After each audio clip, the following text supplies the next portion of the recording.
Saya datang kemari membawa kesaksian hidup saya yang saya akan bagikan live di hadapan Anda.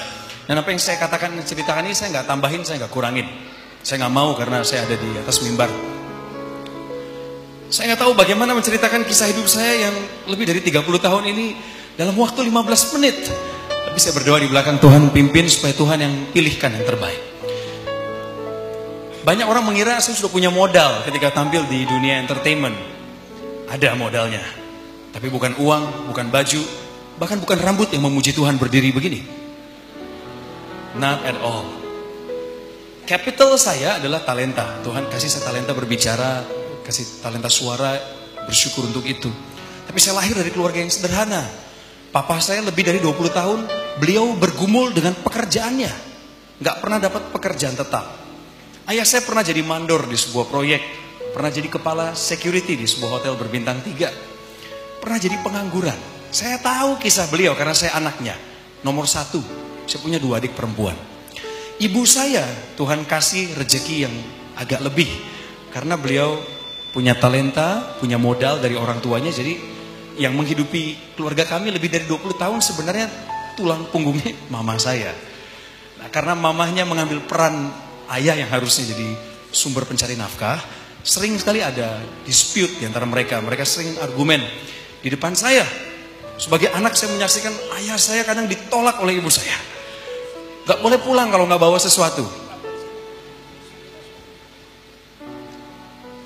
Tapi saya coba untuk memahami mereka. Saya gak mau menyalahkan salah satu dari antara mereka. Saya sayang sama dua-duanya. Saya cinta keluarga saya. Ayah saya gak sempat ngelihat saya seperti ini, Bapak Ibu. Lalu saya ingat dulu, ayah saya suka bisik-bisik ke saya, minta uang ke om kamu supaya bisa lanjut sekolah. Bapak saya bahkan gak bisa ngasih uang sekolah di waktu-waktu tertentu, waktu saya SD dulu. Jadi saya harus ngomong sama om saya, dia yang bayarin. Coke si Tohang kecil bertumbuh. Puji Tuhan saya dididik di sekolah yang memang cukup strict waktu itu. Jadi saya nggak ikut-ikutan gaul yang aneh-aneh. SMP saya ikut kur, ikut akapela, main basket, taekwondo. Itu aja yang saya lakukan. Tapi begitu pulang ke rumah, kadang-kadang nggak damai. Tapi Tuhan baik. Pelan-pelan Tuhan kasih pengertian sama ibu saya. Bahwa itulah kemampuan ayah saya. Harusnya dia lebih menerima. Meskipun mereka kadang dingin-dinginan. Dan puji Tuhan, ayah saya dipimpin oleh Tuhan. Karena beliau meskipun perginya kemana cari nafkah, tapi pulangnya pasti ke rumah. Dia punya hati untuk keluarganya. Beliau bukan orang sukses seperti kebanyakan bapak dan ibu sekarang yang saya lihat. Tapi saya sebagai anaknya mewarisi benih yang beliau tabur dulu. Karena beliau adalah orang yang sayang sama Tuhan Yesus. Waktu saya pergi ke Jakarta pertama kali di tahun 2002, saya orang Bandung Bapak Ibu. Saya besar di Bandung. Tahun 2002 saya pindah ke Jakarta. Waktu saya kerjaan pertama yang saya ambil adalah kuli tinta. Oh, dengar kulinya Anda jangan pikir saya bisa begini badannya karena nguli nyangkul. Enggak ada hubungannya sama semen. Kuli tinta, tukang nulis berita. Saya adalah wartawan dulunya. Pekerjaan sebagai jurnalis saya ambil karena terpaksa. Sebab waktu itu saya udah gak punya uang lagi untuk lanjut kuliah. Mama saya bilang tahun 2002, setelah saya hampir 3 tahun kuliah, beliau bilang, Cok, ini hari yang paling saya takutin. Hari dimana saya gak bisa support kamu lagi dalam biaya kuliah. So, you gotta find a job. Saya harus cari pekerjaan. Jadi saya lamar kerja ke Jakarta. Maksud saya melamar ke stasiun TV itu adalah supaya saya bisa jadi pembawa acara seperti sekarang. Tapi cara Tuhan aneh bin ajaib. CV yang saya tulis sendiri itu nyampainya ke redaksi pemberitaan stasiun televisi yang bersangkutan. Jadi saya diwawancara sama HRD-nya 6 kali bolak-balik Jakarta-Bandung. Tujuannya adalah supaya saya ditempatkan di divisi pemberitaan. Jadi bukan jadi pembawa acara, malah jadi jurnalis. Saya pikir it's okay lah, yang penting saya dapat kerjaan. Jadi tahun 2002 saya pindah ke Jakarta dengan gaji 1,6 juta. Hidup di Jakarta 1,6 juta tahun 2002. Saya cerita sedikit sama Anda.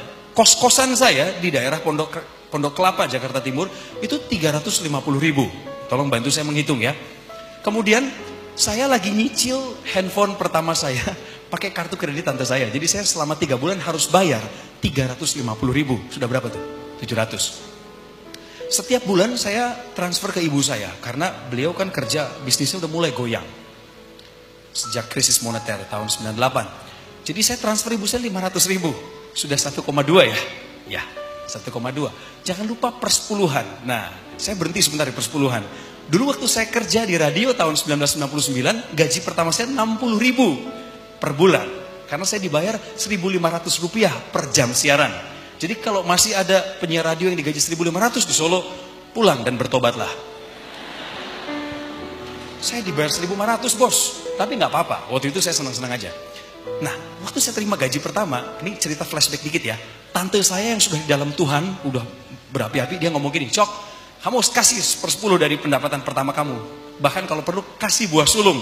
Apa itu namboru? Tahu namboru nggak? Namboru itu bahasa Korea, artinya tante. Oh gitu ya namboru? Iya. Saya kasih 60.000-nya sama Tuhan karena saya diajar untuk setia dalam perpuluhan, jadi tak bayar.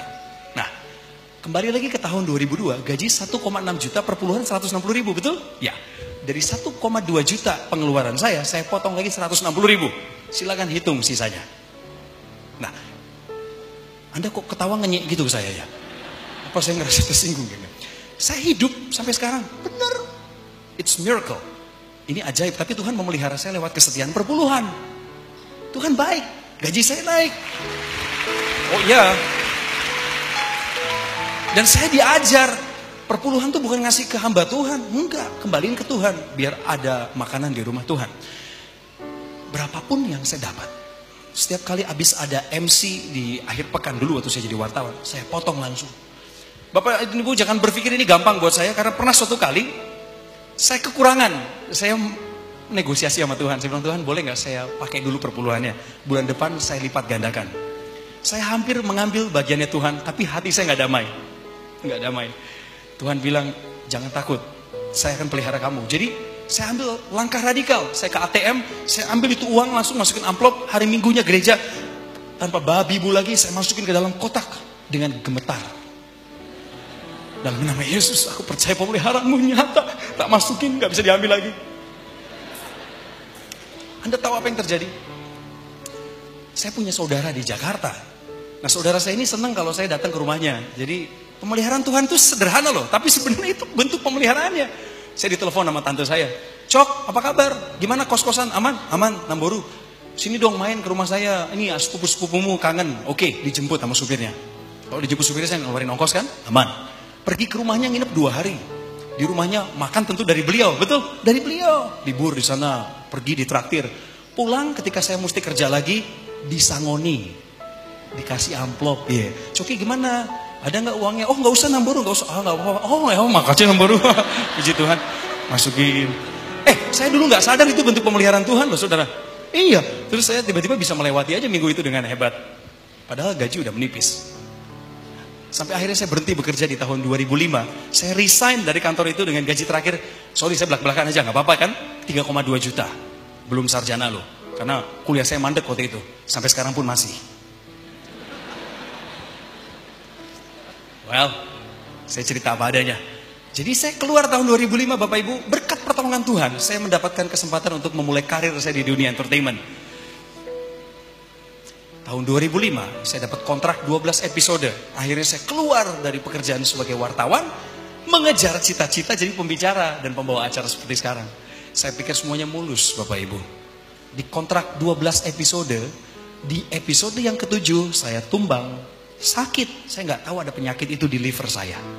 Ternyata selama 2 tahun terakhir menurut analisa medis, masuklah yang namanya virus hepatitis ke hati saya. Dan saya nggak tahu karena saya nggak pernah cek ke dokter, nggak ada duit. Tahu-tahu pagi itu ya udah, saya bangun, saya merasa badan saya makin lemah, mata saya celong, jadi masuk ke dalam gitu Bapak Ibu, kurus, tirus pipinya, kuning matanya, perutnya buncit, badannya kurus. Saya nggak tahu sakit apa. Sampai pagi saya bangun, saya bilang sama Mbak, tolong bikinin saya mie instan, sarapan.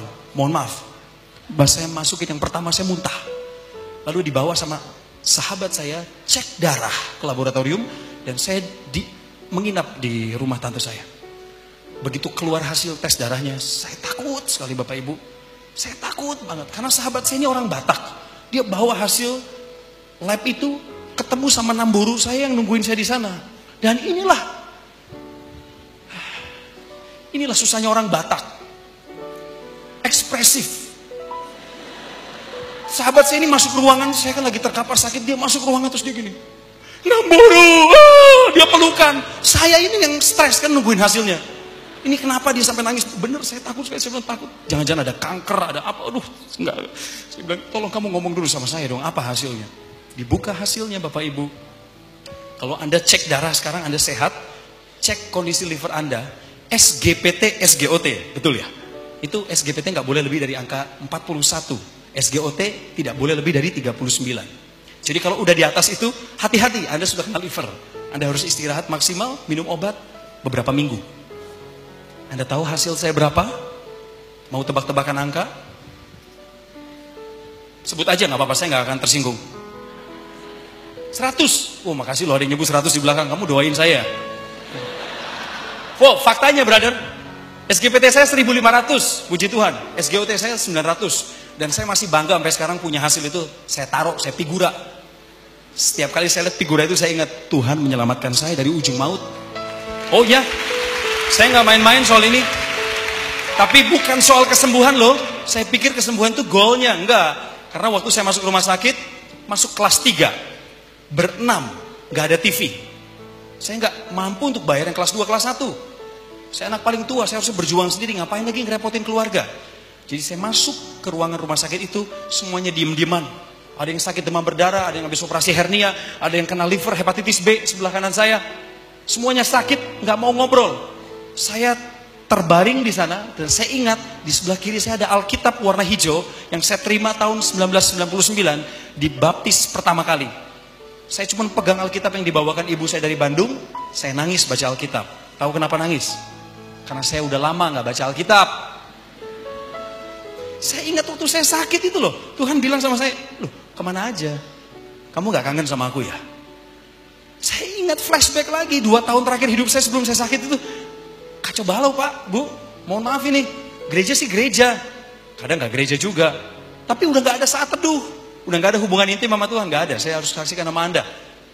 Pagi bangun tuh udah kayak biasa aja, doa singkat pergi, malam lebih lagi. Jangan harap saya berdoa baca firman, doa aja sambil tidur Bapak Ibu.